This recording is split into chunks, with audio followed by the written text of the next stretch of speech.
Hi and welcome to Tweet Street. I'm Mick Tiffany and I'm a novice lizard canary keeper and breeder.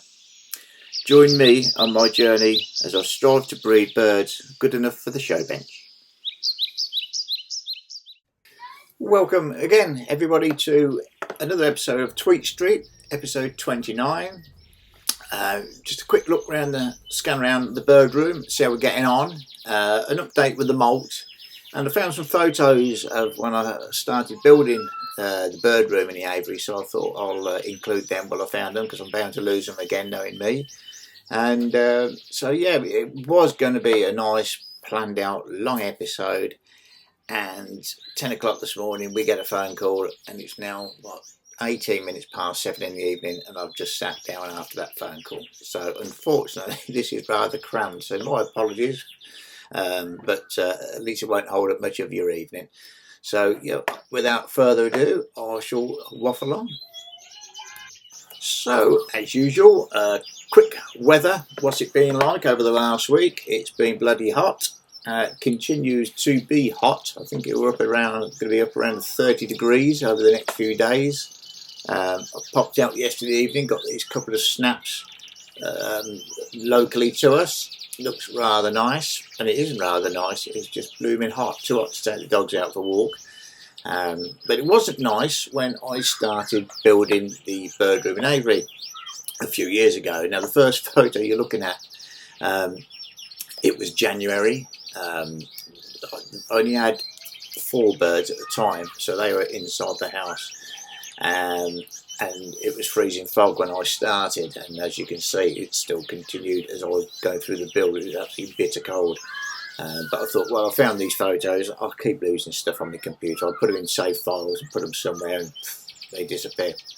So I thought I'd better get them out quick, because it looked nice and neat then, doesn't it? First one, it was before the actual roof was put on, so it just had some tarpaulin over, keep it dry while I was trying to do stuff on the inside. Obviously there was no cages in there at that point. The next photo, obviously a photo bomb, my own photo. You can see the edges of the cladding. You can see that there's a bit of the sealant still sticking out the top. I cut the wires. I've got some spotlights in the top, so it looks quite nice when you turn them on of an evening. And that was almost finished. Like I say, I sealed the door in. That was quite good. The good lady wife gave me a hand fitting the door, like we knew what we were doing. A few weeks later, got me mate round to make sure it opened okay. So this was the base to the aviary, the flight outside. There were a little bit loose slabs in there at the minute, but as you're looking, but they're solid underneath, and so nothing to come through. And between the gaps, you can get some stuff that's like a sand. I can't remember the name of it. You get it from builders and merchants. It's like a sand. You sweep it in. You douse it with water and it sets like concrete, so nothing can burrow through, if you get in my drift, no little furry things. So that's a solid floor, and nothing's coming through. And to this day, that's still the case. And there we go, so that's Tweet Street there, just before the finish of the cladding. Now this is the cladding more finished, where it just says Tweet Street, but you can see on the left and the right hand side, there's a bit of cladding just to finish it off, and it only sticks on with a bit of mastic that sticks it. And going back slightly, this has now had the roof on, as you can see, and you can see above the door there's just 2 holes I've drilled there. There's a couple of spotlights I've put in. There's an outside socket underneath the sign, Tweet Street sign, so we run things from there when needed. For the garden, it's got its own electric supply to the bird room. Like I say, I used to be an electrician, so that was quite an easy thing to do for me. Cable run along from the house outside, and it's all hunky-dory. The only thing I couldn't get there was a water supply, but it's not too bad at all. We get by. And you can see I'm building with the rest of the timber I had left, which was 2-inch by 2-inch timber. I was building then the outside flight. As you can see the steps leaning up, and getting a bit sunnier. Still bloody cold. And then of course it finished, and we got some birds in. Didn't it look nice and clean for 5 minutes? Put a bit of gravel footway up to the entrance to the bird room.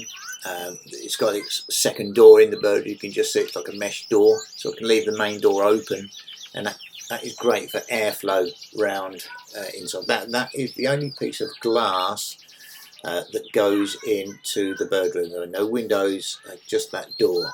I've got a couple of vents inside that blows through. One blows in, one blows out, so there is airflow should I need it, especially when it's hot like it is at the moment. But because of this, the sun shines at the back and the sides of the bird room, so it doesn't cook the birds inside. They don't get over hot. Obviously it gets hot because of the ambient temperature, but they're not getting the extra generated heat through glass, so that's quite useful. And the guys outside, the birds outside, will get their vitamin D from the sunshine on the top there, which obviously the cat wanted to take up a spot but can't. Next photo shows a bit more. You see the cages inside, all got the birds in now. There's a couple of pots inside. There's a little bath which I've changed for a different bath now, and there's a bit of jasmine growing up. And that was the photos I found. I thought I'd pop them on quick just to show you, what it was like and what it's ended up like. But yeah, it was nice. It was enjoyable to do. I quite enjoy the building side of it, and it can be taxing at times. You've got to get things spot on and square. But once you do, everything's dead square. It's down to you. You're the one building it, and it will last many, many moons. And that was the idea. I didn't want a bird room that was a shed with a few cages in like I had previously for the last sort of 40 years or so. I wanted something more substantial, and it can multi-purpose. If we ever moved house, that can be used as a room for anything, couldn't it? Hobby room or anything else. So yeah, that was that. Okay, birds are molting, as we know. This was the silver on the 15th of July, 2.5 weeks ago. You see he's getting a bit of colour. It takes a little while for him to go through. And then this was taken today. Is obviously a hell of a lot further through the molt, as you can see. The head's still got some feathers in pin. You can see those white pins sticking out, so there's some more feathers to come through. So he's by no means finished. Keeping an eye on him. His wings are crossed there, but they're not always crossed, though. Obviously, if he's going to stay with a crossed wing, there will be a lot of good for his show probably, but it's just really to show you the different gold silvers coming through their molt, regardless of the actual end quality of the young gentleman here. And this little photo coming up just shows you those feathers in pin. You can see they're still coming through, so next week I should imagine he's finished. This is the silver bird that I was comparing him with last week. Obviously the wings are looking a little bit neater, tail's looking quite neat, a couple of feathers just under the wing there, under the coverts. One's slightly longer than the other. I don't know whether if that's just coming through the molt. You can see it evident now. The one on the left is slightly shorter. This is where, if I was clever, I'd put a big arrow in, but I'll point instead. So yeah, it's looking nice. All the birds are looking really healthy. That's what I'm quite liking at the moment. There's no, they go through the molt, they look a bit scraggy, but size-wise, the birds are looking quite good, and I'm quite liking that. So you can see they're getting a nice bit of colour.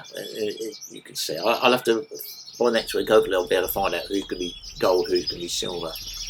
And this will be the bird that I will follow through daily and do a transition type of video of what he's going to look like. Now he's in the training cage, and I was going to clip this because last thing you need to see is probably eating your dinner, seeing my bald head wandering around your telly.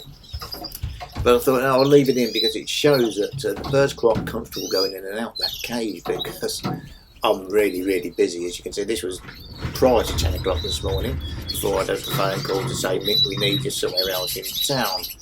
And so, just doing the usual sweeping up, as we know. You can hear the birds have just been fed the egg food, so you can hear some squabbling going on. These are the young ones. Obviously this fella, he's going to be quite happy. But it'd be nice, I thought, if I do it with a clear cap, you'll see how the cap generates through its colour when that starts molting. So they're just really going to get the body feathers changing. Obviously the primaries will stay as is. But yeah, I think that would be quite a nice little video when it's finished. I'm quite looking forward to and seeing how the bird comes through as well. This was one of the birds I thought, I'm not sure about this one. Andy Beasley thought it might come good. He knows an awful lot more than I do. I need to bow to his wisdom, so I do so. And we'll see how that comes along. But yeah, he hasn't started, or she hasn't started the molt yet. Andy thinks they might come through as silvers. I should have had a pound with him because I don't know which it will be. We'll soon find out, no doubt. I'll be a pound less the next time you see me. So now we're just going to go through a quick scan, really, of what we got. I say they're all going slowly through their molt, these guys. These are the first ones that I've had. I seem to get quite a few silvers in. They'll do like a silver bird, and but obviously I want an even amount of both on both sexes, so I've got more options when it comes to competition.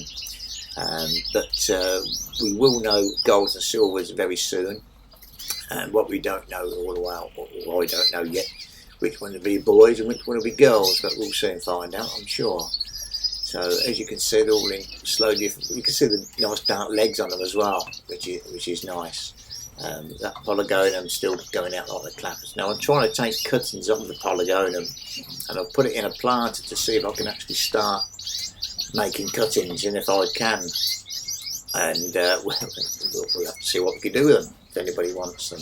That was the poorly bird that was. She's okay, and she's going to start molting as well. So she's just singled off until she's completed her molt. It takes a bit out of her. That's the silver bird that I've had on camera shot, and this is the gold one underneath that we compared last week. And you're seeing that. Now these two have jumped the nest now. Brilliant, loved it. That nest pan will be coming out, and in a week's time I expect those three will be out with the rest of the hen birds and the young birds outside in the aviary getting some fitness. And these are the birds, this is the one now you're looking at that we're going to be filming, going through his or her molt.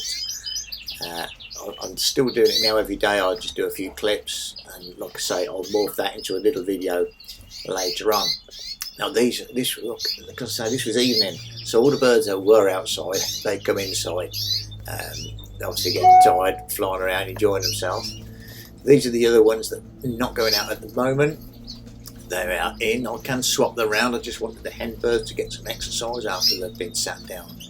And you can see on those birds on the wing that they're coming through on the molt as well. So these are the second round birds, and that coming through with starting their molt, which will be interesting. These are the adult cock birds going through theirs. That's the naughty cock rasa bird, still singing his head off, still being naughty. He's on his own. These four good as gold, keeping the quail company, and they're going through their molt as well, and they'll be molting all their feathers. So that's the update. So the birds are looking quite good. Hopefully you're having a great time with yours as well. And that's it for this week. Sorry it's rather short and sweet. We'll try and get some more stuff done in the week. I say this every week, I know, but you know, we're in this thing called real life, aren't we? So sometimes it's good and sometimes it's rather a nuisance. It's just work getting in the way of a decent life, isn't it? But anyway, there you go. That's this week, episode 29. I hope you enjoyed it. If you haven't subscribed, please do so, and when there's more content, we'll be able to post that for you. And I'll see you next week. Take care, everybody. Bye-bye.